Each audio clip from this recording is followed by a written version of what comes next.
This morning we continue in Matthew chapter 15, beginning in verse 21. Jesus left that place and went away to the district of Tyre and Sidon. Just then a Canaanite woman from the region came out and started shouting, "Have mercy on me, Lord, Son of David. My daughter is tormented by a demon." But he did not answer her at all. And his disciples came and urged him, saying, "Send her away, for she keeps shouting after us." He answered, "I was sent only to the lost sheep of the house of Israel." But she came and knelt before him, saying, "Lord, help me." He answered, "It is not fair to take the children's food and throw it to the dogs." She said, "Yes, Lord, yet even the dogs eat the crumbs that fall from their master's table." Then Jesus answered her, "Woman, great is your faith. Let it be done for you as you wish." And her daughter was healed instantly. This is the word of God for the people of God. Thanks be to God.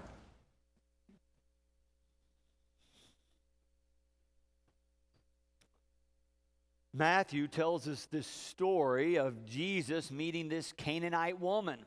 It's important that he tells us she's a Canaanite woman because that clues us in that she is a Gentile.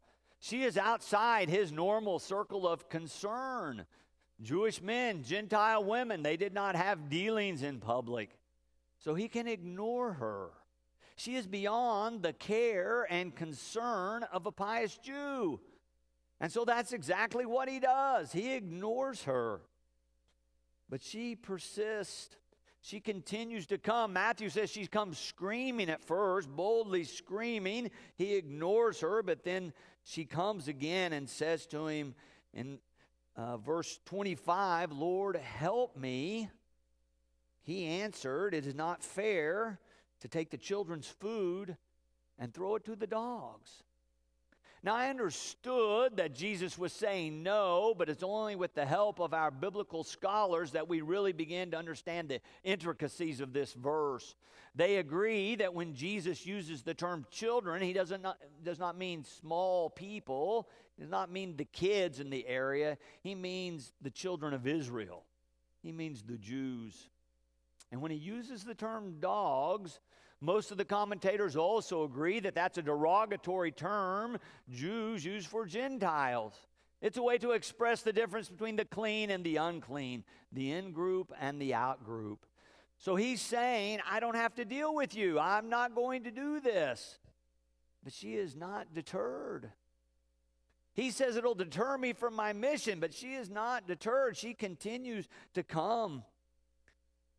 After she says again, "Yes, Lord, yet even the dogs eat the crumbs that fall from their master's table," then Matthew tells us that Jesus answered her, "Woman, great is your faith."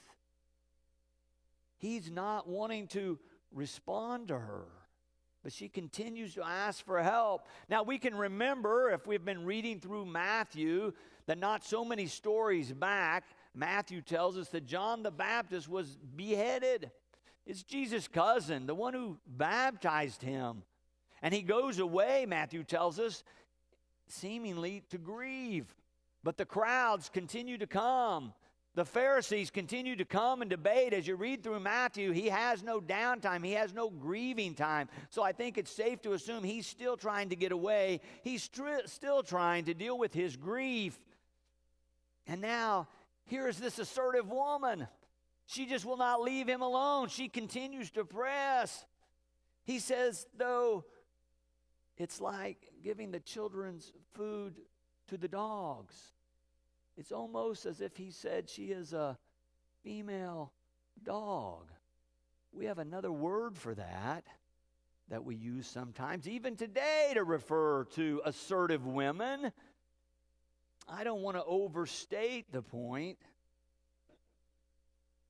but Jesus does not seem to respect her much. He doesn't really seem to be giving her any credence, but she continues to press. She uses his own metaphor. "Yes, Lord, yet even the dogs eat the crumbs that fall from their master's table." Then Jesus answered her, "Woman, great is your faith. Let it be done for you as you wish." he reverses his position. He's been observing the customary practice of his day. What his culture and his religion had taught him is that she's outside his circle of concern. But she continued to press until he decides that she is right, that he should respond to her. She does not argue that his primary mission is to the Jews. She simply argues that's not his entire mission. She doesn't say, oh, you shouldn't be doing that, you should do this. She just says, isn't there something that you could do? Is there any way that you might help?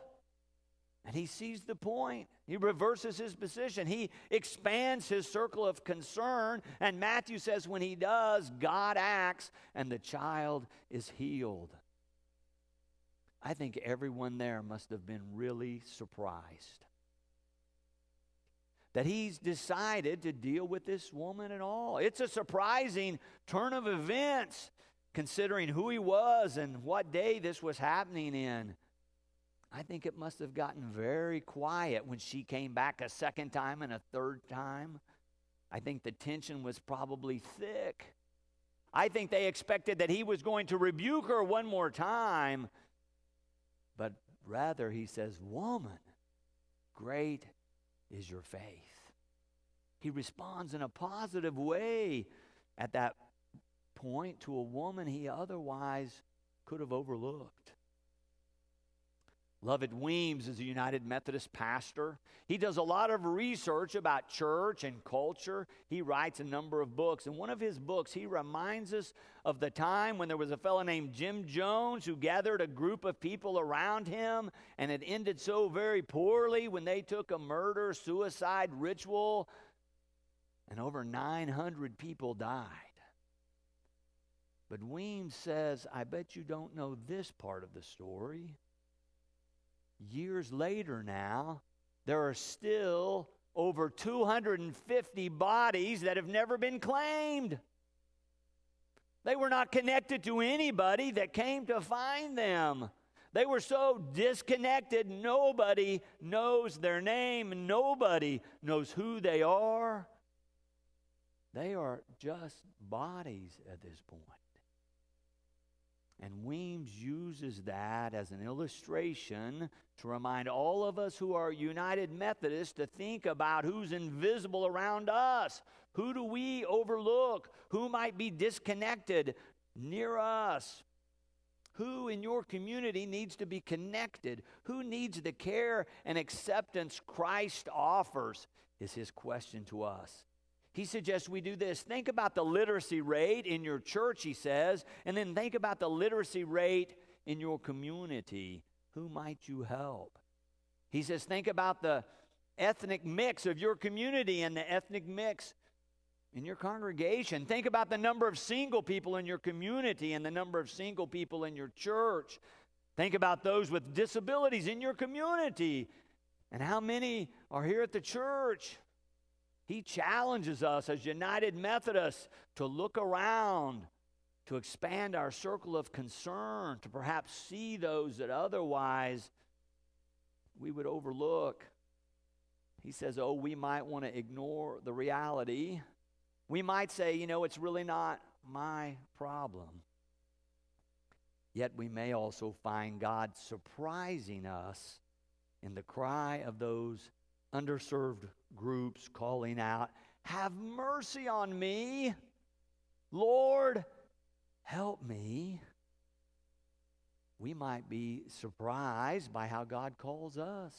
I think certainly those who were with Jesus that day were surprised that he reversed himself, that he decided to deal with this woman, that he decided to serve her need, that he decided to stop and overcome his prejudice and his preconceptions and his preoccupations so that he might respond to her need and the need in her family. Where might God be surprising you by calling you to serve someone in need? All this month, we're talking about the vows we take. We say that we'll participate here fully through our prayers, our presence, our gifts, our service, and our witness. We talked about prayer all during July. We've talked about presence and how important it is for us to gather here That when we're all together is often when God acts, and the revelation of who God is and how God is at work in our lives happens when we're present together. I talked about gifts last week. I pressed you some about how you were using your gifts and if you were making decisions about giving out of fear or out of faith. Were you willing to follow where Jesus calls in terms of using your gifts? Were you willing to take a step in faith and risk a little bit in terms of giving a portion of what God has given you in terms of your commitment to Christ? Now this morning we focus on service. And I suggest that if we listen intently to the call of God, God may surprise you in terms of how God is calling you to serve. There's been some surprising things that have happened since I've come here. We've started a Thursday night dinner and worship service, working with people in transition some of which are dealing with mental health issues. Now, I didn't come to Boston Avenue planning to do that kind of thing, but we heard the cry of those who were in need. We began to talk to people who worked in that sector of our culture, and they said, you know what?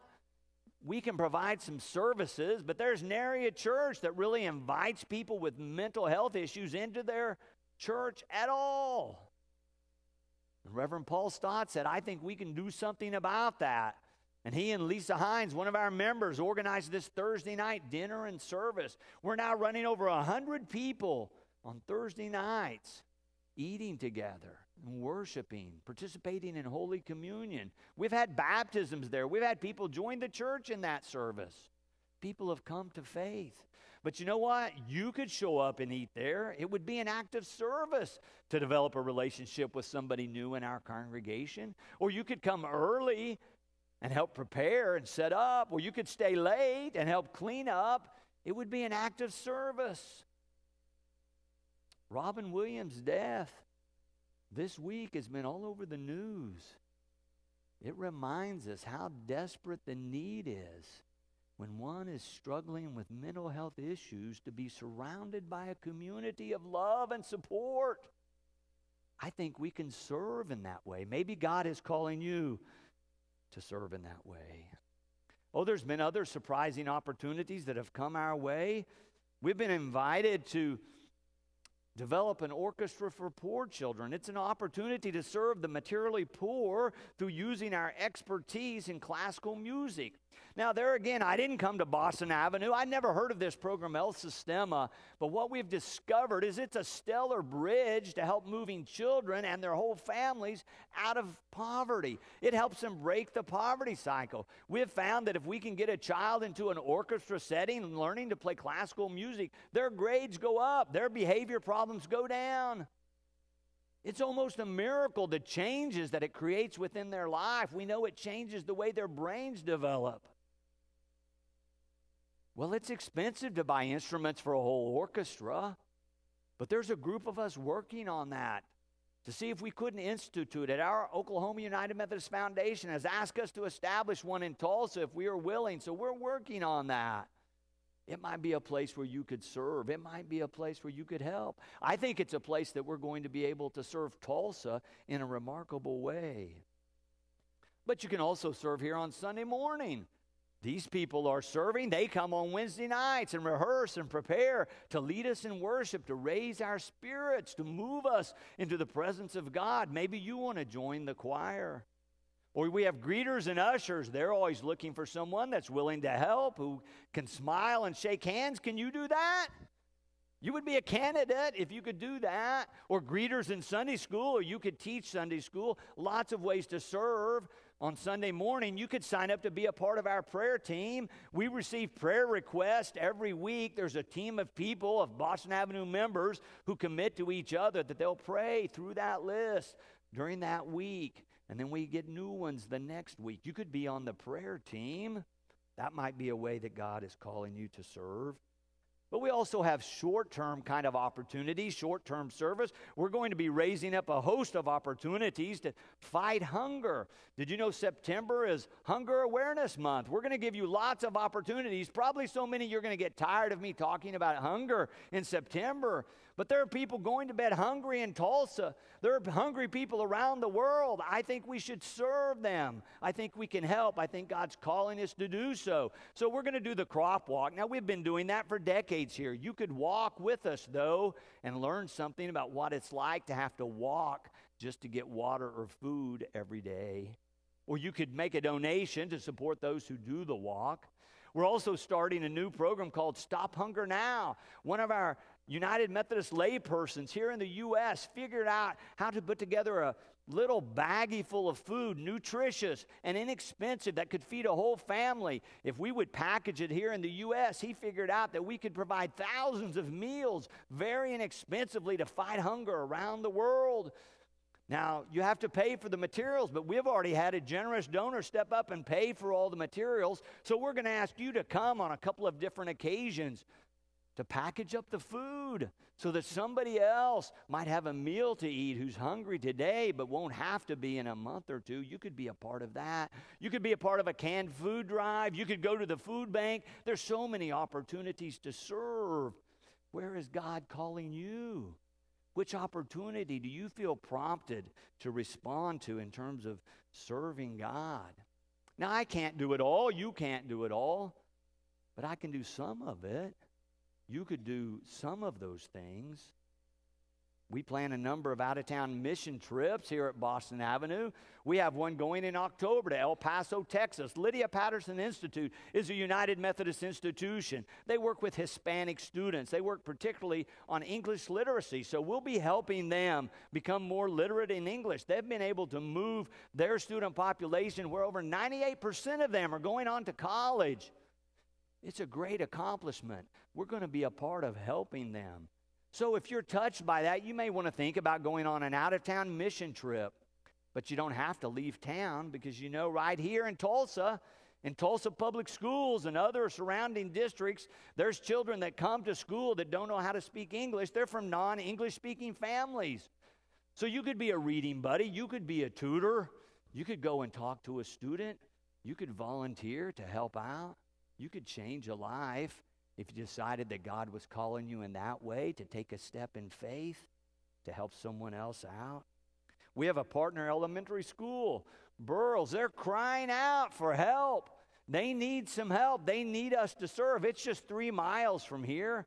You could be a part of JA for a day, where you go and teach in a classroom for a day. You could volunteer to be an assistant to a teacher. You could go to their programs. There's so many ways that you could participate if you sense God's call and you believe that part of that call was to serve others, maybe to serve children. We'll give you an opportunity next month to bring supplies. Some children go to school without the supplies they need to learn. We could change that. We will change that. You'll have an opportunity to be a part of that next month. We'll give you more details on that. But there's all kinds of ways right here in the building to help as well. I've asked Paula Gradney Garner to work with our nursery and provide more greeters. I think we need more smiling faces, welcoming young people who are bringing their children for the first time to the church to assure them we love them, we want them here, we're going to take care of them. You could be a greeter. If you can say hello and smile and welcome them, it might be a great gift to one of those young families looking for a church home. Have you thought about that? Have you thought about that as a place of service? Or this morning in the last hour, we started confirmation studies for our 6th graders and some of our middle school students. They all need a friend in faith, we call them. It's an adult walking along with them, talking about the things they're learning. You could be a friend in faith and serve in that way. Or there's a number of our middle school students that are working on a program for us, sort of a variety show of singing and dancing. They'll present here in a few weeks. It's called Mosaic. I'll tell you about it when we get closer. If you would just show up and support them in the program, listen to them, applaud, it would be an act of service. Oh, it would take an hour or 2 out of your Sunday afternoon, but it might just change a life. Do you remember middle school? I remember middle school. It was awkward.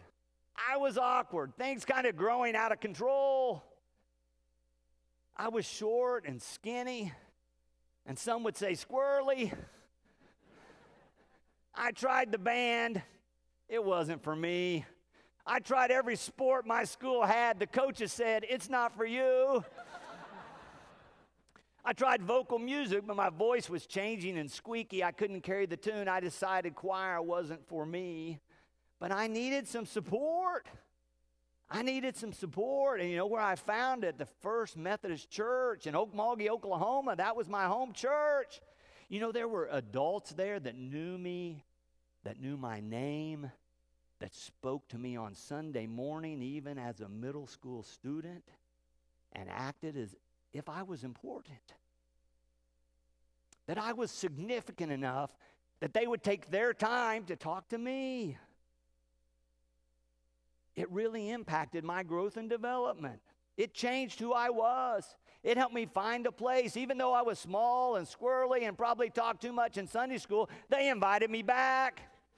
They invited me to youth group. I got to go to camp. I got to learn about God's love for us through Jesus Christ and how he loved me and how he loves all of us. And I realized I had an opportunity to share that as well. Oh, we make a vow to serve. And when we do, it changes lives. Matthew says Jesus met this Canaanite woman, and he wanted to ignore her, and he wanted to say no to her, but finally he responded to her, and when he did, it activated God's love in such a way that her child was healed, and her life and the life of her family was changed forever.